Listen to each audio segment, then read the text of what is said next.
الحمدللہ رب العالمین والصلاة والسلام علی خاتم الانبیاء والمرسلین محمد وآلہ وصحبہ اجمعین اما بعد رب اشرح لی صدری ویسر لی امری واحلل عقدۃ من لسانی یفقہوا قولی۔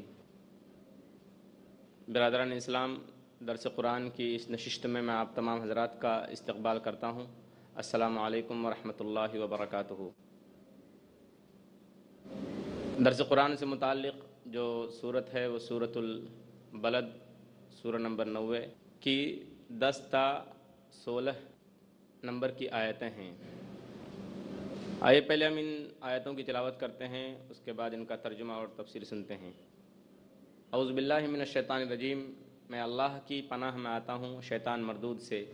بسم اللہ الرحمن الرحیم، اللہ کے نام سے شروع کرتا ہوں جو بڑا مہربان نہایت رحم کرنے والا ہے۔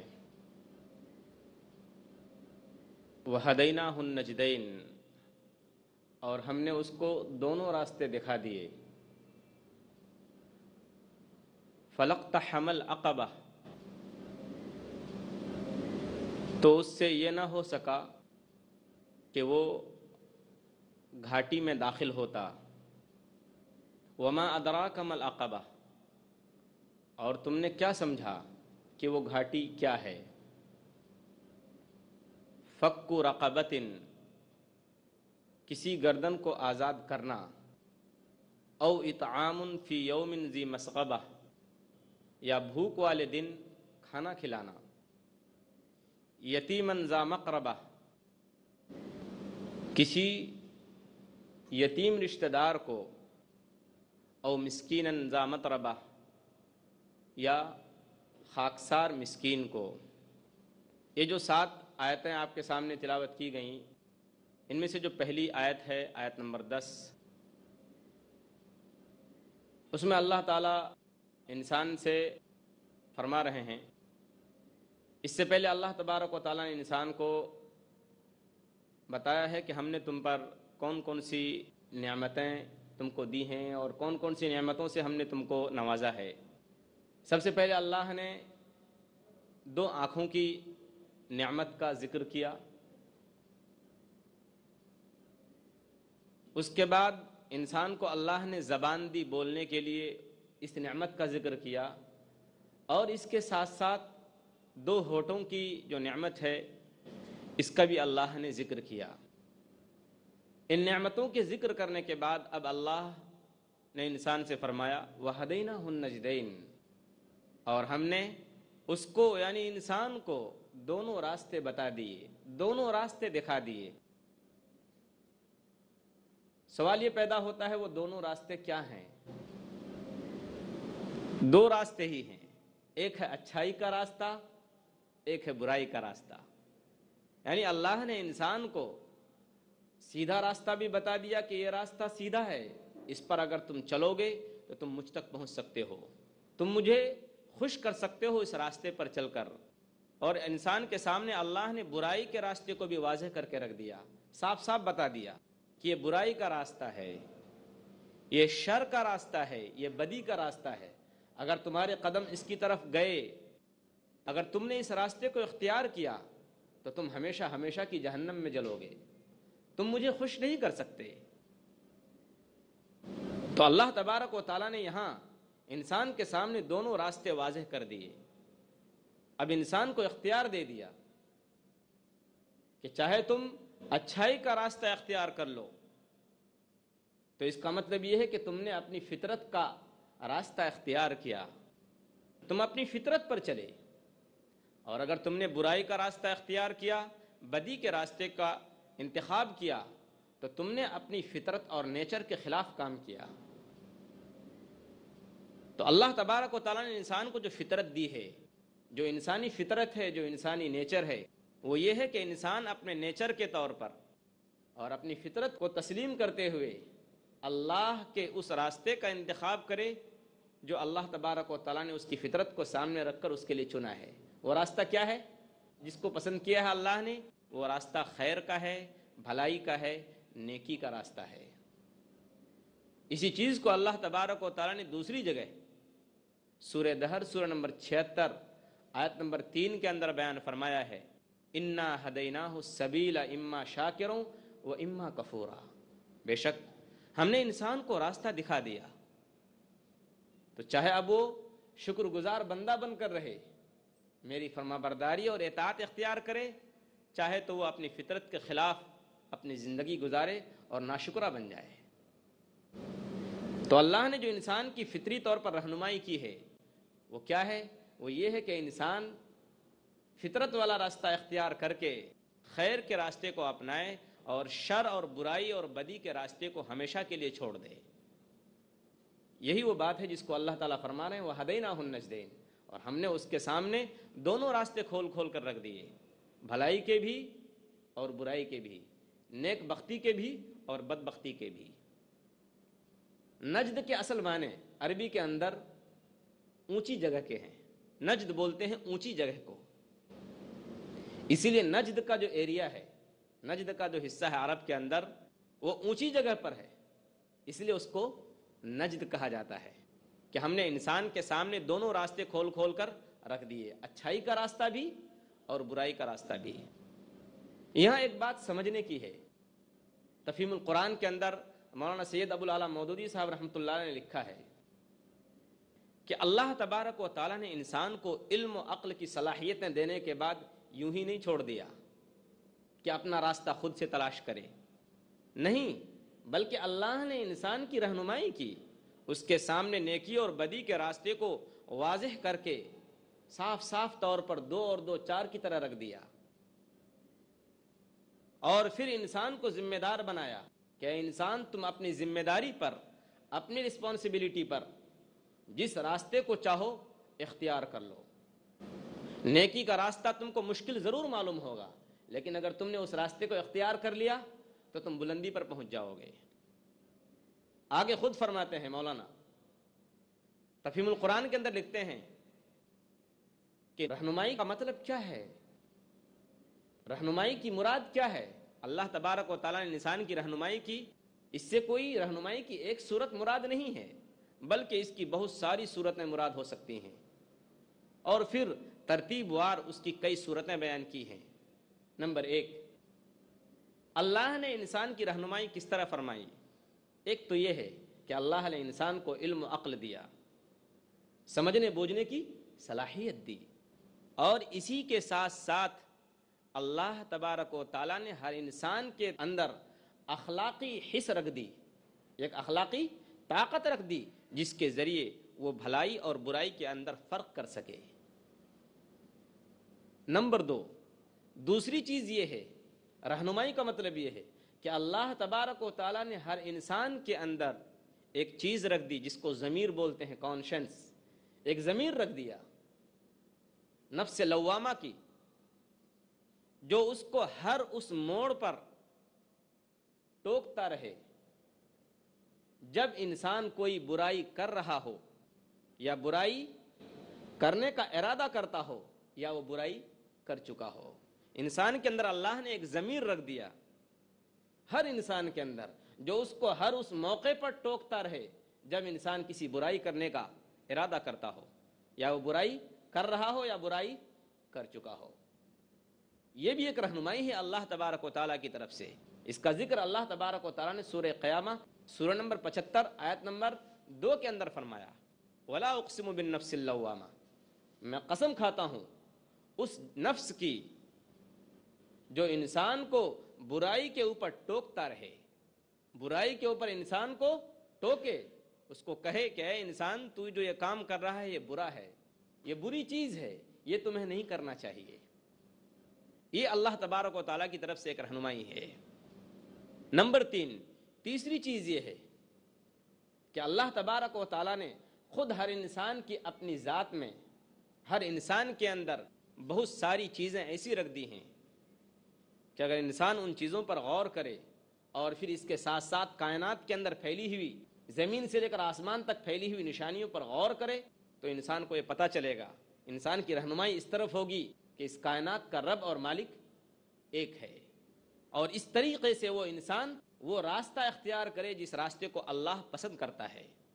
اور چوتھی چیز یہ بھی ہے کہ انسان کے سامنے بہت سارے ایسے واقعات پیش آتے ہیں ایسے بے شمار حادثات پیش آتے ہیں رات دن جو انسان کے نہ چاہتے ہوئے بھی وہ واقعات پیش آ کر رہتے ہیں.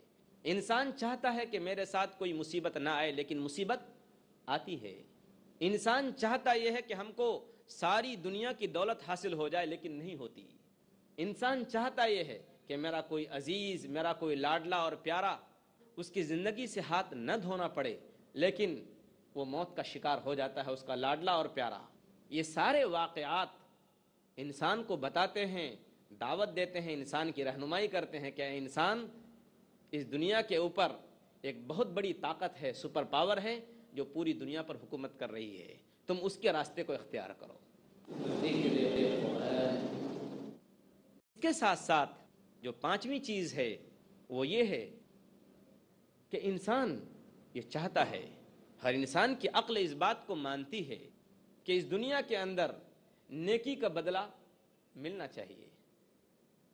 انسان جو بھی نیک کام کرتا ہے اس کا بدلہ ملنا چاہیے، اس کا ثواب ملنا چاہیے، اس کی مزدوری، اس کا اجر اس کو ملنا چاہیے اور بدی کی سزا ملنی چاہیے. اب انسان دیکھتا ہے اس دنیا میں بہت سارے جرم، بہت ساری باتیں ایسی ہیں، بہت سارے جرم، بہت ساری باتیں ایسی ہیں کہ جس کے اندر انسان کو پوری کی پوری سزا ملنا تو درکنار، انسان بے قصور معاف ہو جاتا ہے، اس کو چھوٹ مل جاتی ہے، اس کو کوئی سزا نہیں ملتی. اور پھر انسان یہ بھی دیکھتا ہے انہی آنکھوں سے کہ اس دنیا میں انسان بہت ساری خدمتیں کرتا ہے، بہت سارے اچھے کارنامے انجام دیتا ہے، پھر بھی اس کو اس کا پورا بدلہ تو درکنار، کچھ بھی بدلہ نہیں ملتا، کوئی بھی ثواب نہیں ملتا. تو انسان سوچتا ہے کہ نہیں، ایک دن ایسا ضرور آنا چاہیے جس میں انسان کو اس کی نیکی کا بدلہ ملے، نیکی کا اجر اور اس کی محنت کی مزدوری ملے. اور ایک دن ایسا ضرور آنا چاہیے جس میں جرم کرنے والے کو جرم کی سزا ضرور ملے. اب ہر انسان کی عقل اس بات کو مانتی ہے کہ ایسا ہونا چاہیے، تو لامحالہ طور پر انسان کی اس بات پر رہنمائی ہوتی ہے یقینی طور پر کہ انسان آخرت کو تسلیم کرے، حساب و کتاب کو مانے اور اللہ کی بڑائی کو تسلیم کرے. یہ بھی اللہ کی طرف سے ایک رہنمائی ہے جو انسان کو فطری طور پر دی گئی ہے. اور اس کے ساتھ ساتھ جو چھٹی چیز ہے، جو آخری ہے، وہ یہ ہے کہ اللہ تبارک و انسان کی رہنمائی کی. وہ کس طرح سے؟ کہ اللہ نے انسان کی رہنمائی کے لیے انبیاء کرام بھیجے. انبیاء کرام کے ذریعے اللہ تبارک و تعالیٰ نے انسان کی رہنمائی کی، کتابوں کو بھیجا. اللہ تبارک و تعالیٰ نے انبیاء کرام کے ساتھ ساتھ کتابوں کو بھیجا کہ وہ پریکٹیکلی، عملی طور پر انسان کو بتائیں کہ اللہ کون سے راستے کو پسند کرتا ہے، اللہ تبارک و تعالیٰ کس راستے کو اختیار کرنے سے خوش ہوں گے. وہ انبیاء کرام نے کتابوں کے ذریعے انسان کو سمجھایا اور انسان کو آمادہ کیا، انسان کو آگاہ کیا، انسان کو خبردار کیا کہ دیکھو بھلائی کا راستہ یہ ہے، برائی کا راستہ یہ ہے. یہ مطلب ہے وَہَدَيْنَاهُ النَّجْدَيْنِ کا کہ ہم نے انسان کی دونوں راستوں کی طرف رہنمائی کی، یعنی انسان کو دونوں راستے دکھا دیے، بھلائی کا راستہ بھی اور برائی کا راستہ بھی، اور انسان کو اختیار دے دیا کہ تم دیکھو یہ راستہ اچھا ہے اور یہ راستہ غلط ہے. یہ بات بتانی ضروری تھی کہ برائی کا راستہ یہ ہے اور بھلائی کا راستہ یہ ہے، تاکہ انسان برائی کے راستے سے بچے اور بھلائی کے راستے کو اختیار کرے. کتابوں میں لکھا ہے کہ حضرت عمر رضی اللہ تعالیٰ عنہ کے سامنے ایک شخص کی تعریف کی گئی بہت زیادہ. حضرت عمر رضی اللہ تعالیٰ عنہ نے کہا کہ دیکھو تم اتنی تعریف کر رہے ہو اس کی اور یہ کہہ رہے ہو کہ یہ شخص اتنا نیک ہے، اتنا اچھا ہے، اتنا سیدھا سادہ آدمی ہے کہ یہ برائی کو جانتا ہی نہیں ہے. حضرت عمر نے ہاتھ پکڑ لیا اور کہا کہ دیکھو جب وہ برائی کو جانتا ہی نہیں ہے تو کہیں ایسا نہ ہو کہ وہ برائی کو بھی اچھائی سمجھ کر کرنے لگے. اس لیے ضروری تھا کہ انسان کے سامنے اچھائی کا راستہ بھی واضح ہو جائے، صاف صاف معلوم ہو جائے کہ یہ اچھائی کا راستہ ہے اور یہ برائی کا راستہ ہے، تاکہ انسان اچھائی کے راستے کو اختیار کرے اور اپنی فطرت کی آواز پر لبیک کہے اور برائی کے راستے کو دیکھ کر اس سے بچے. اس کے بعد اللہ تبارک و تعالیٰ فرماتے ہیں آگے آیت نمبر 11 میں فَلَقْتَحَمَ الْعَقَبَةَ، تو اس سے یہ نہ ہو سکا کہ وہ گھاٹی کو پار کر لیتا، وہ گھاٹی میں داخل ہوتا. عقبہ کے معنی ہے گھاٹی کے. گھاٹی بولتے ہیں پہاڑوں کے درمیان کا جو راستہ ہوتا ہے اس کو گھاٹی بولتے ہیں. یہ عام طور سے دشوار ہوتا ہے, مشکل ہوتا ہے, یہ عام طور سے مشکل راستہ ہوتا ہے. لیکن جو آدمی چاہتا ہے کہ پہاڑ کی بلندی پر چڑھے, اس کے لیے اس راستے سے گزرنا ضروری ہے. اگر وہ اس راستے سے گزر جائے گا, وہ اس راستے سے گزر جاتا ہے, اس کو چڑھائی چڑھنا ضرور پڑے گی, لیکن ظاہر بات ہے وہ اس چڑھائی کو چڑھ کر ہی بلندی پر پہنچے گا. تو اللہ تبارک و تعالیٰ یہاں کہہ رہے ہیں فلقتحم العقبہ. تو انسان سے یہ نہ ہو سکا کہ وہ مشکل راستے میں داخل ہوتا. اگر وہ داخل ہو جاتا تو چڑھائی پر پہنچ جاتا, کیونکہ جو آدمی پہاڑ پہ چڑھنا چاہتا ہے تو اس کے لیے تھوڑی سی دشواریوں کا, مشکلوں کا اس کو سامنا کرنا پڑے گا. علماء تفسیر فرماتے ہیں کہ یہاں عقبہ سے مراد, مشکل راستے سے مراد نیکی کا راستہ ہے. اگر آدمی نیکی کے راستے کو اپنانا چاہتا ہے, بھلائی کے راستے کو اپنانا چاہتا ہے, تو اس کے لیے مختلف مشکلوں سے اس کو گزرنا پڑے گا.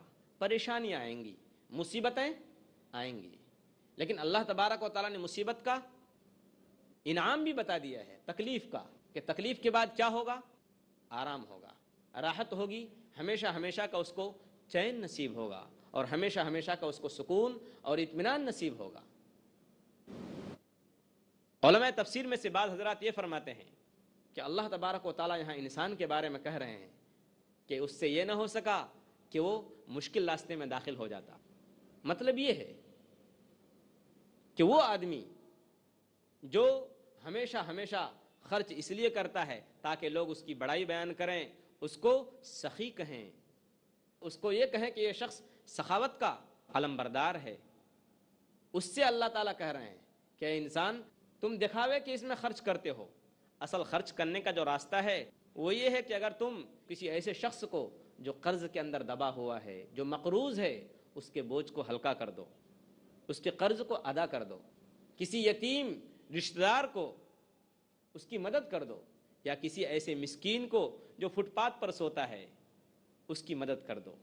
اصل نیکی یہ تھی, تم کو اس راستے میں داخل ہونا چاہیے تھا, نہ کہ اس راستے پر جس راستے پر تم نے خرچ کیا. وہ راستہ کیا ہے کہ تم نے دکھاوے کے لیے خرچ کیا, نام و نمود اور شہرت کے لیے خرچ کیا. تو یہ ایک مثال ہے جو اللہ تبارک و تعالیٰ بیان فرما رہے ہیں, اور اسی حقیقت کو اللہ کے نبی صلی اللہ علیہ وسلم نے ایک صحیح حدیث میں بیان فرمایا ہے. وہ حدیث صحیح بخاری کے اندر موجود ہے, حدیث نمبر 6487.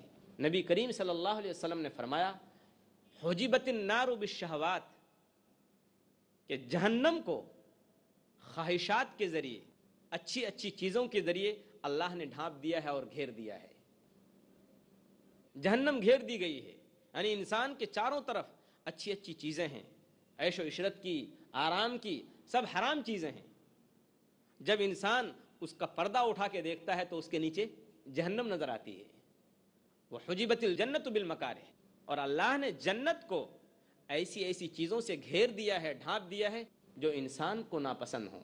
انسان جنت میں جانا چاہتا ہے, اس کے لیے مشکلات ہیں, پریشانیاں ہیں, تکلیفیں ہیں. جب ان تکلیفوں کا پردہ اٹھاتا ہے تو انسان کو سامنے جنت نظر آتی ہے. انسان اگر جنت میں داخل ہونا چاہتا ہے, اللہ کی خوشنودی کو حاصل کرنا چاہتا ہے, تو اس کے لیے اس کو بہت ساری مشکلات کا سامنا کرنا پڑے گا. حضرت عیسیٰ علیہ السلام نے جو بات بیان فرمائی, میتھیو جس کو متی بولتے ہیں, اس کا باب نمبر 7 ورس نمبر 13 اور 14 کے اندر, کہ جو راستہ چوڑا ہے اور جو دروازہ کشادہ ہے وہ ہلاکت کو پہنچتا ہے, اس سے داخل ہونے والے, اور جو راستہ تنگ ہے اس سے داخل ہونے والے بہت کم لوگ ہیں. لیکن زندگی کا راستہ وہی ہے جو زندگی تک پہنچتا ہے. اللہ تبارک و تعالیٰ نے بھی یہ بات بیان فرمائی فلقتحم العقبہ, کہ انسان سے ایسا نہ ہو سکا کہ وہ گھاٹی میں داخل ہوتا, مشکل میں داخل ہو جاتا. علامہ اقبال نے کیا خوب فرمایا کہ چمی گویم مسلمانم بلرزم کہ دانم مشکلات لا الہارا, کہ جب میں اپنے آپ کو مسلمان کہتا ہوں, جب میں یہ کہتا ہوں کہ میں مسلم ہوں, تو میں بالکل کانپ جاتا ہوں, سر سے لے کر پیر تک کانپ جاتا ہوں. کہ دانم مشکلات لا الہارا, کیونکہ میں جانتا ہوں کہ لا الہ الا اللہ کہنے کا مطلب کیا ہے, بہت ساری مشکلوں کو دعوت دینا ہے. جب میں نے اپنے آپ کو یہ کہا کہ میں مسلم ہوں اور میں نے لا الہ الا اللہ اور محمد رسول اللہ کا اقرار کیا, تب ہمارے اوپر مصیبت آئیں گی, پریشانیاں آئیں گی, سامنا کرنا پڑے گا بہت ساری مخالفتوں کا اور بہت ساری دشمنیوں کا. لا الہ الا اللہ کہنے کا مطلب یہ ہے کہ انسان دشمنوں کو دعوت دے، انسان مخالفوں کو دعوت دے۔ اب اس کے سامنے پریشانیاں ہیں، مصیبتیں ہیں، الجھنیں ہیں، ہر طرح کی پریشانیاں ہیں۔ یہ شہادت گاہ الفت میں قدم رکھنا ہے۔ لوگ آسان سمجھتے ہیں مسلمان ہونا، لوگ آسان سمجھتے ہیں مسلمان ہونا۔ مسلمان ہونا کہنا تو آسان ہے لیکن ہونا بہت مشکل ہے۔ مسلمان ہونے کا مطلب یہ ہے کہ انسان ہمیشہ کی زندگی کے لیے اپنے آپ کو اللہ کے سپرد کر دے، اللہ کے حوالے کر دے، کہ اللہ جس طریقے سے چاہے رکھے اور جیسا چاہے کھلائے اور جیسا چاہے پہنائے۔ ہمیں ہر طرح کی پریشانیوں کا اور مشکلات کا سامنا کرنا ہے۔ یہ ہے مسلمان کا مطلب۔ دین کے لائن میں، دعوت کے میدان، ہر طرح کی مشکلات کا اس کو سامنا کرنے کے لیے تیار رہنا چاہیے۔ اس کے بعد اللہ تعالیٰ فرما رہے ہیں وَمَا أَدْرَاكَ مَا الْعَقَبَةُ، اور تمہیں کیا معلوم اور تم نے کیا سمجھا کہ وہ مشکل راستہ کیا ہے۔ یہاں انسان کو پھر تنبیہ کر رہے ہیں۔ مطلب اس آیت کا یہ ہے کہ دیکھو، سوچ لو، سمجھ کر اس راستے پہ قدم رکھو۔ یہ راستہ کٹھن ہے، مشکل ہے، سخت ہے، لیکن اگر تم نے ہمت سے کام لیا، پکے ارادے سے کام لیا اور پختہ ارادے کے ساتھ تم نے اس کٹھن اور مشکل راستے کا چوائس کر لیا، انتخاب کر لیا، اس کو پسند کر لیا، تو تمہارے لیے پھر آسانیاں ہی آسانیاں ہیں۔ لیکن سوچ سمجھ کر اس راستے کا انتخاب کرنا۔ اللہ نے انسان کو تنبیہ کی، انسان کو بتایا کہ یہ راستہ بہت ہولناک ہے۔ علماء تفسیر فرماتے ہیں کہ اللہ جہاں کہیں بھی وما ادراکا کا لفظ استعمال فرماتے ہیں اور تجھے کیا معلوم، تو اس کا دو مطلب ہوتا ہے۔ یا تو جو بات اللہ بتانے جا رہے ہیں اس کی عظمت اور بڑائی ظاہر کرنے کے لیے اللہ یہ لفظ استعمال فرماتے ہیں کہ تجھے کیا معلوم۔ کبھی تو اس چیز کی عظمت اور بڑائی کو بیان کرنے کے لیے، اور انسان تجھے معلوم کیا ہے کہ وہ سخت راستہ کیا ہے، تاکہ انسان چوکنا ہو جائے، متنبہ ہو جائے اور پھر اس راستے کو اختیار کرے۔ لیکن انسان کو اللہ کہہ رہے ہیں کہ اگر تم کو منزل مقصود تک پہنچنا ہے اور اونچائی تک پہنچنا ہے تو تمہیں اس راستے کو اختیار کرنا پڑے گا۔ دعا کیجیے اللہ تبارک و تعالی مجھے اور آپ کو قرآن پاک سمجھ کر پڑھنے کی توفیق عطا فرمائے۔ اللہ تبارک و تعالی نے ہم کو جو دین کی تھوڑی بہت سمجھ دی ہے، اللہ تعالیٰ اس کو صحیح طور پر استعمال کرنے کی توفیق عطا فرمائے۔ میں اسی پر اپنی بات ختم کرتا ہوں۔ وآخر دعوانا ان الحمد للہ رب العالمین۔